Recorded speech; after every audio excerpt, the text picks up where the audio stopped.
Analizándolo en perspectiva y comparativamente, indudablemente este campeonato mundial trajo innovaciones muy importantes, algunas positivas, otras negativas, que creo que son parte de este enigma que tenemos respecto del postmundial, todo lo que está ocurriendo, incluyendo esta situación inesperada de una campaña por las redes sociales que tiene a la Argentina como objeto, una campaña negativa en contra del país. Primero, el número de países. El Mundial se agrandó muchísimo. Piensen ustedes que en el año 78, cuando Argentina fue sede del Mundial, eran 16 equipos. Y ahora estamos ante un torneo que, como ocurre también en la Argentina, ¿no? Tiene cada vez más participantes. En parte esto se explica con el objetivo de agrandar el mercado. Siempre el fútbol fue un negocio. Ahora el negocio lo que busca es incorporar más actores, expandir en todo caso el radio en términos de la cantidad de países. Hay, por supuesto, nuevos jugadores que antes tenían una participación muy limitada, África y Asia en particular.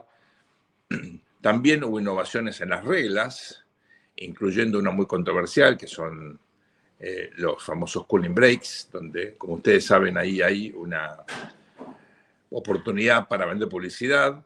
Es cierto que es verano, era verano del norte, es cierto que muchas veces hay cortes de todas formas en los partidos por las controversias en torno a el VAR u otros fallos. Lo cierto es que en este caso, bueno, esto en muchas oportunidades cambió el desarrollo del partido, ¿no? Pero si hay algo que caracterizó este Mundial, fue el hecho de que, bueno, por primera vez fueron 3 países que lo organizaron.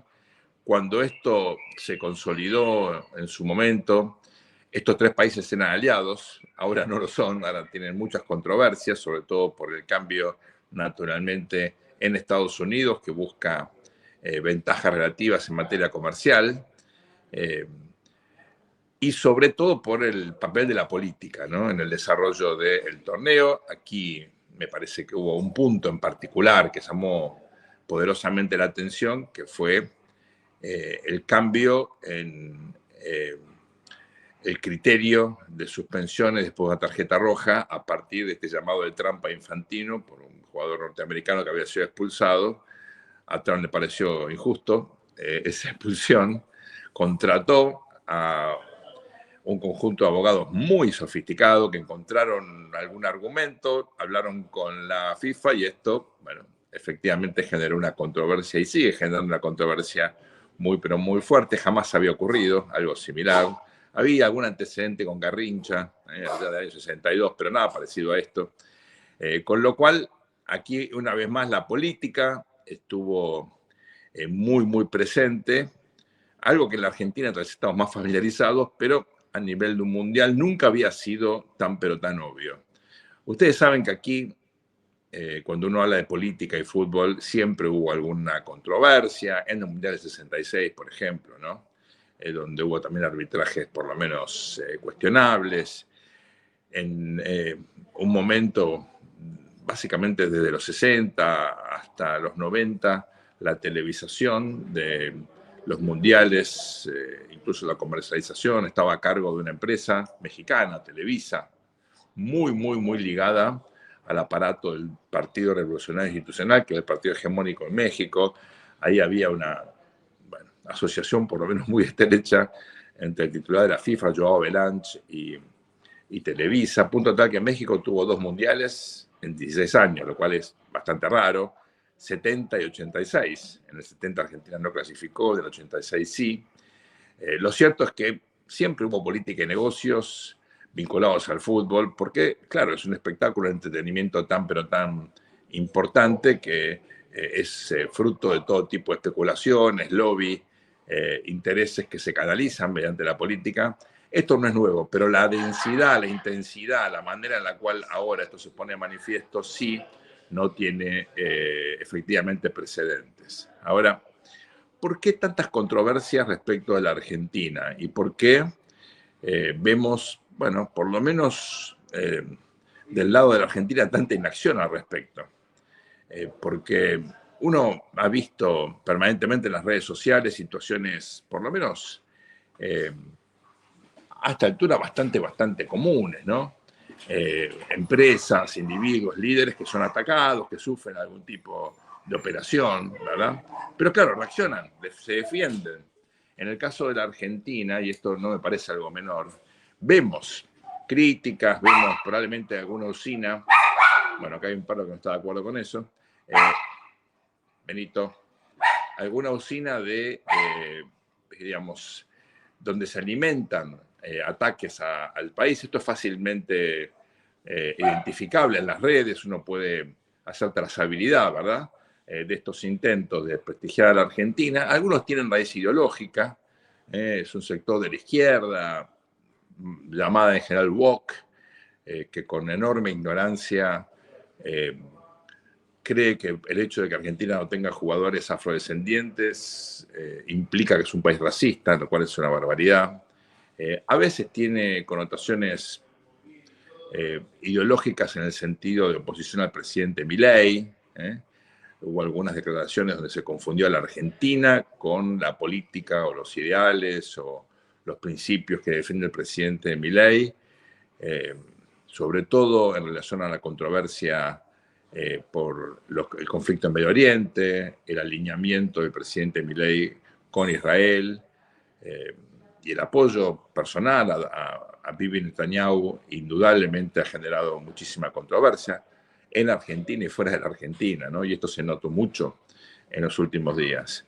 Pero yo aquí quiero señalar tres cosas. Primero, el gobierno o, digamos, el país no se defiende frente a esto. No hay una campaña o un intento de, no digo contestar, pero por lo menos mostrar algo que es muy obvio, y es que la Argentina no solamente no es un país racista, sino que esto tiene una connotación muy sesgada. No es muy difícil responder a estos ataques si se cuenta con un poquito de recursos o decisión política. Lo raro o lo interesante es que el gobierno argentino tiene equipos de trabajo en redes sociales muy sofisticados. Milei llegó a la presidencia gracias a eso y por algún motivo esto le permite, bueno, victimizarse una vez más, ¿no? Yo creo que el hecho de que Argentina no responda tiene que ver justamente con algo que al presidente le viene bien, y es que como la polarización interna está perdiendo densidad, porque la verdad que la oposición es tan mala, está tan dividida, tiene tan pocas ideas, tan poca innovación, que perdió como lógica y perdió importancia, ¿no? La famosa grieta interna. Así que buenísima la grieta internacional. Yo creo que en parte esto explica por qué el gobierno no hace nada al respecto, ¿no? Ese es el primer punto. Segundo, la Argentina es un país que durante mucho tiempo fue visto como, bueno, un país que era un fracaso económico, inestabilidad política, escándalo de corrupción, etcétera, y encontró en el fútbol una manera de trascendencia, ¿no? La Argentina es una sociedad que se hiperfutbolizó, si me permiten el elogismo, ¿no?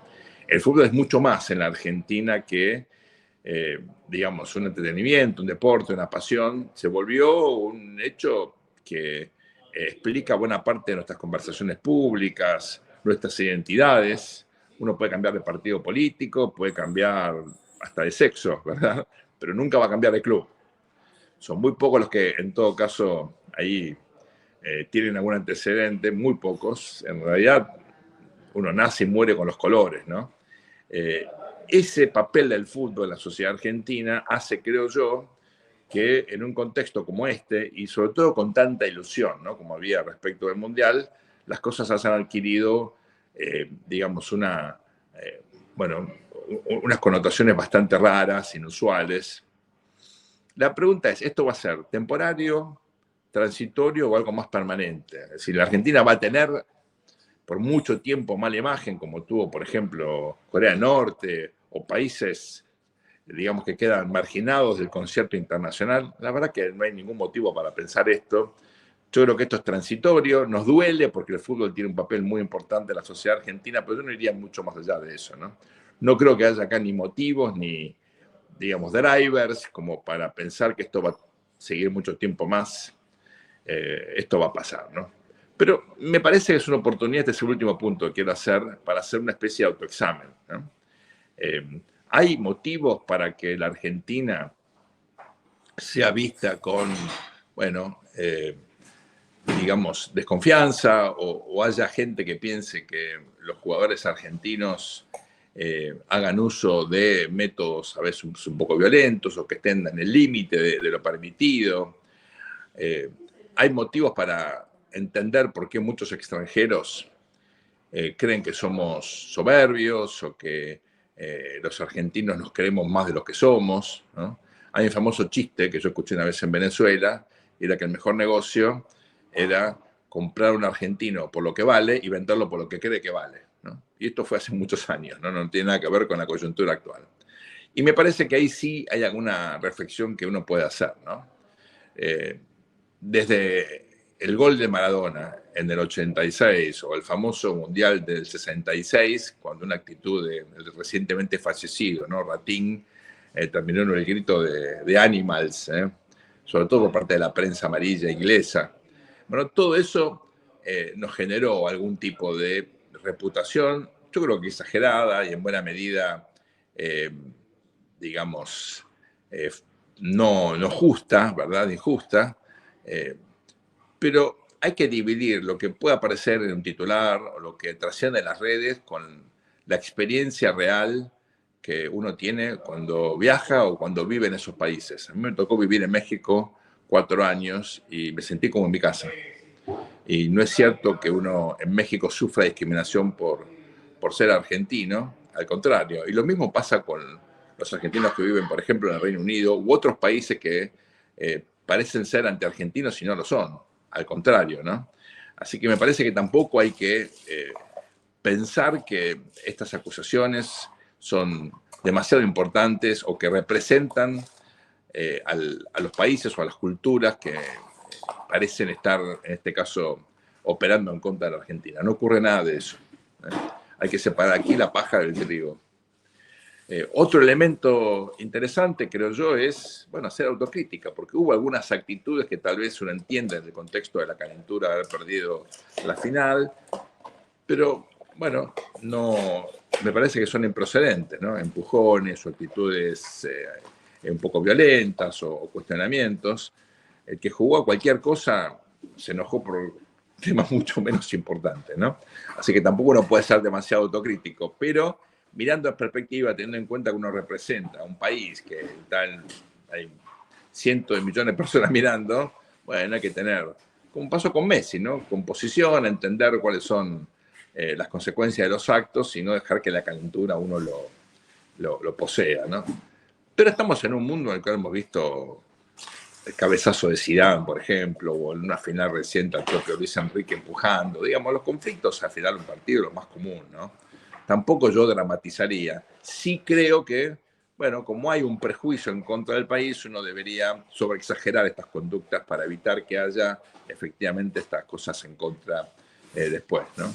En definitiva, la verdad que no creo que sea algo demasiado importante esta campaña en contra de la Argentina. Sí creo que hay que comprender que hoy el negocio del fútbol es más importante que el fútbol en sí mismo, nos guste o no nos guste, y hay ciertas reglas o ciertos principios que tal vez tengamos que acostumbrarnos a vivir con ellos, incluyendo esta idea de los 4 tiempos que se parece tanto a los partidos de básquetbol, ¿no?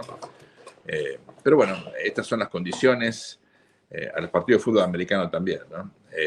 Estas son las condiciones. Lo bueno, fíjense la calidad de los estadios, ¿no? Por ejemplo. O en general, digamos, lo que implica el negocio del fútbol cuando está bien administrado.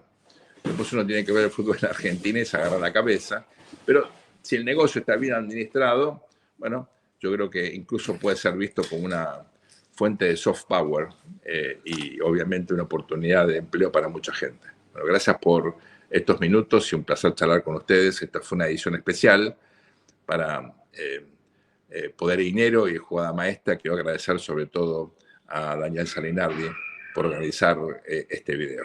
Gracias a todos.